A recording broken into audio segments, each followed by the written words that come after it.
This man sat in court, ready to fight tooth and nail for full custody of his son. He and his ex-wife had a horrible breakup, and he refused to share his son with the woman he hated.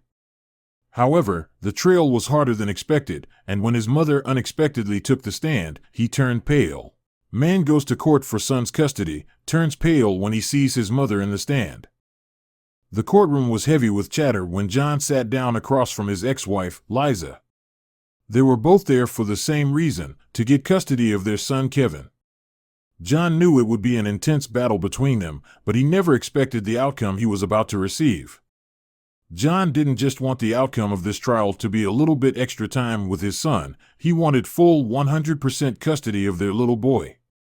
The young father had his own reasons for wanting this. That's why he fought tooth and nail during the hearing to get what he wanted, However, as the trial continued, John's confidence in this outcome dwindled. He gave all the right reasons why he believed that his son needed to be in his full care. But it was clear that the judge had his doubts. And the more his wife talked, the more the result leaned toward shared care. This can't be happening. I can't share my only son with that woman, John whispered as his hands ran through his hair. The two parents did not separate on the best of terms, they could not stand each other. However, during the trial, John felt more and more powerless to stop the outcome. After about an hour, the hearing started to come to an end, and John feared the worst. But then, something happened that the young father did not expect. His mother, whom John did not even see in the courtroom, stood up. And that's when the situation got even worse. "Mom, what are you doing here?" In disbelief, John stared at his mother as she stood up from the public section behind him and started walking to the front. John repeatedly tried to contact her, but the old woman refused to give him even a glance. Eventually, John's own attorney needed to stop John's contact attempts. "What is she up to?" John spoke to his lawyer beside him. However, the robed man also could not provide John with answers. The old woman eventually sat on the witness stand beside the judge, pledging to speak the truth. John expected some help from his mother to help with his cause, but the words coming from John's mother's mouth painted a different picture. With every sentence she uttered, John felt increasingly sad about his situation. His face turned pale, and tears formed in his eyes. John couldn't believe what he was hearing. How could my own mother betray me like that? The older woman who always showed nothing but love and admiration toward her son suddenly had a change of heart. She pleaded heavily toward the shared custody of her grandson, giving his ex-wife Liza a huge advantage in this court case. And John's mother was very convincing in doing so. After Margaret, John's mother, stated her name, she explained to the judge that her son's child loved her father very much. He needed to be part of his life. But a child never should grow up without the love of his own mother. The judge listened carefully and agreed fully with Margaret's statement. But John's mother was far from done at that point. Her statement was already extinguishing his fire. But she was about to cool it down completely. Margaret went on to suggest that she would help John's ex in raising her son. She wanted to share the mother's burden with Liza. John couldn't believe what he was hearing. Not only was she snatching the full custody away from him, but she was also helping Liza to parent their son. What happened? Why was she taking her side? John felt completely defeated at that point, and the judge was ready to make his final judgment. John tried to get in a final word. But at that point, it was already too late. The judge grabbed his notes and spoke his judgment. Shared custody of their son Kevin was the result. John would have him for 3 days, while Liza and John's mother got Kevin for the other 4. This trail couldn't possibly have gone any worse. He even got fewer days than that horrible woman. And his own mother helped her to receive it. John felt defeated, and he stared at his mother in disgust. How could she help her? And how could she willingly help that witch with parenting my son? John stayed seated behind his table as he watched the courtroom empty out. His ex, Liza, passed him with a satisfied grin. She clearly felt like she had won this case and was not afraid to let John know. Margaret walked out behind her, again not looking at her son once. John was the last one to leave the courtroom. Even his lawyer had already apologized and said goodbye about 5 minutes ago. With his head looking at the ground, John stepped outside, trying to make sense of it all. When suddenly, a text message popped up, and it was his mother. The text message said, "I get that this result is difficult to process. But the best thing you could do is to accept it and move on." But moving on and accepting was easier said than done. In the following weeks, John made several desperate attempts to contact his mother. There was something strange going on, he just knew it. His mom was not good toward her son by any means. She gladly opened the door to her home, and the two had normal mother and son conversations. But every time John brought up the case, she shut down and sent him away. "Let it go, son." And the pinnacle of this disrespect arrived a few weeks later when John was in town doing groceries. He held a bag of oranges when he saw his ex-wife and mother a few aisles over. They walked hand in hand with his son like they were best friends. John tried to make contact with them. But even though he shouted his mother's name repeatedly, she kept walking, pretending he wasn't even there. "How can my mother be this cold? It's like she is a different person when around my ex." After an hour, John received another text from his mother. "Your 3 days are coming, leave us alone." John walked home that day with his tail between his legs. He didn't know what to do anymore. Do I have to let this go? Has my mother chosen her side, and do I have to share my son? John opened his front door crying.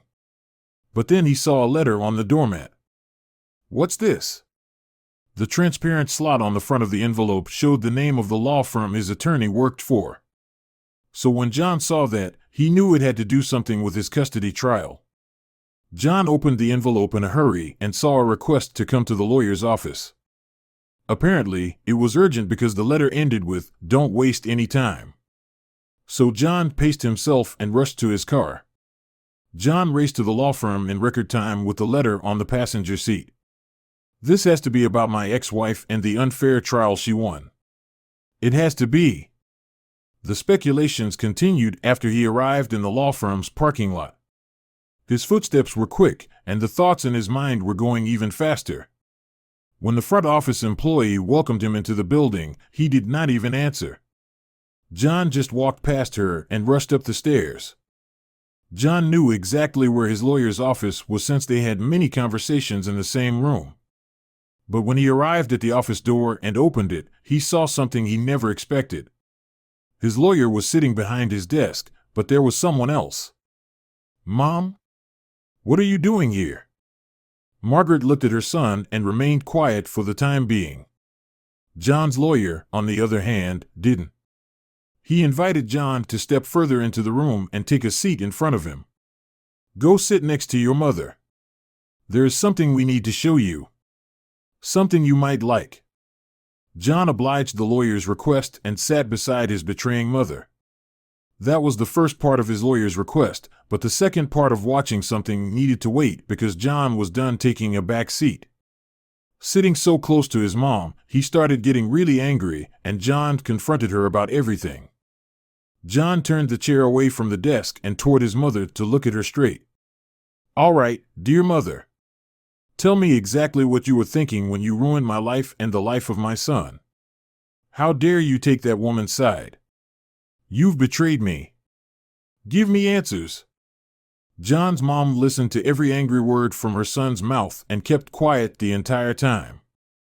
She did, however, start to cry a little during his rant. And when John finally finished his well-deserved temper, it was time for her to explain. She started with an apology but then said something unexpected. "It was your lawyer's idea, son."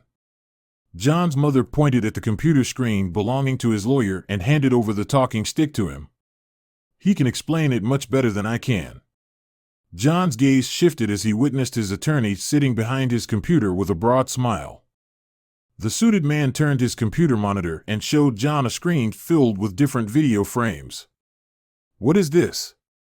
What am I looking at?" John asked in full confusion. John saw images of his ex-wife's house. and both his son and ex-wife were moving around in many of them. That's when John's lawyer started talking and explaining his plan. During the trial for Kevin's custody, he noticed the results were tilting the wrong way. It became clearer and clearer that Liza was going to win the battle, so another strategy had to be implemented. That's where your mother came in. During break time, I met up with your mother to secretly devise a plan to turn things around. The plan would sideline your ex-wife completely without anyone noticing it. But your mother had to act like an Oscar winner for it to work, and nobody, not even you, could know about it. They decided on a plan where Martha would choose the side of John's ex-wife, Liza. A situation that would seem unthinkable and surely persuade the judge in her favor. But that was just the first part of the plan. Because Martha also won Liza's trust by seemingly betraying her own son. And to emphasize that trust even more, she volunteered to help share the motherly burden of raising Kevin. This action was part 2 and crucial because it gave John's mother a free pass to enter his ex-wife's home without question. The judge even signed off on this right, John's lawyer said, smiling.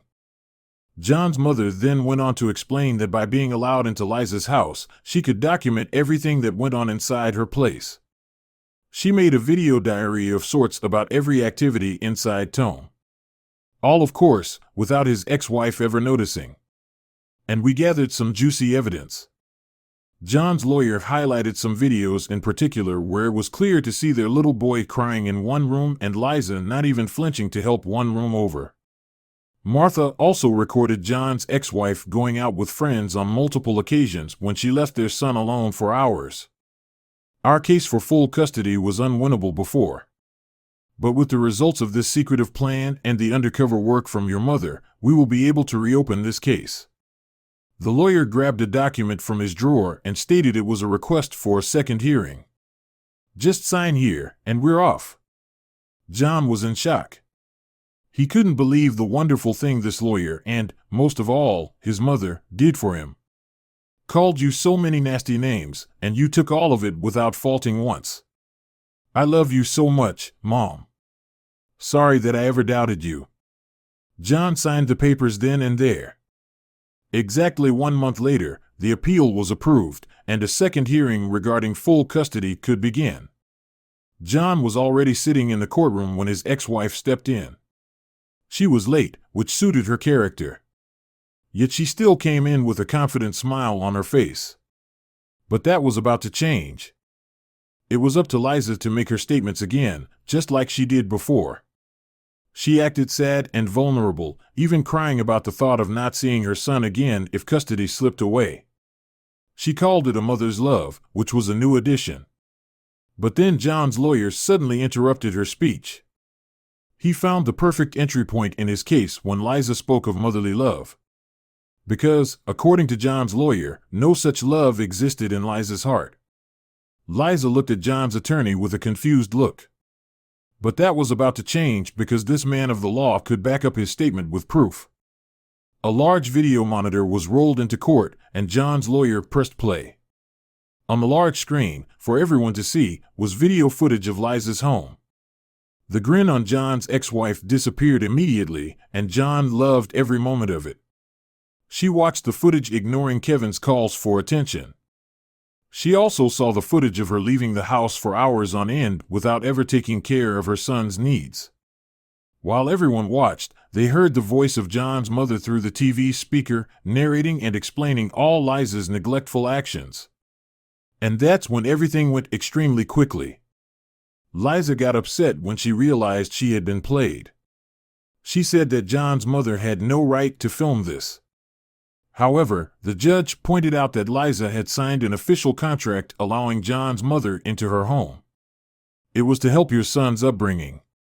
And reporting signs of neglect is part of that. The judge spoke his new sentence quickly because this case was cut and dry according to him.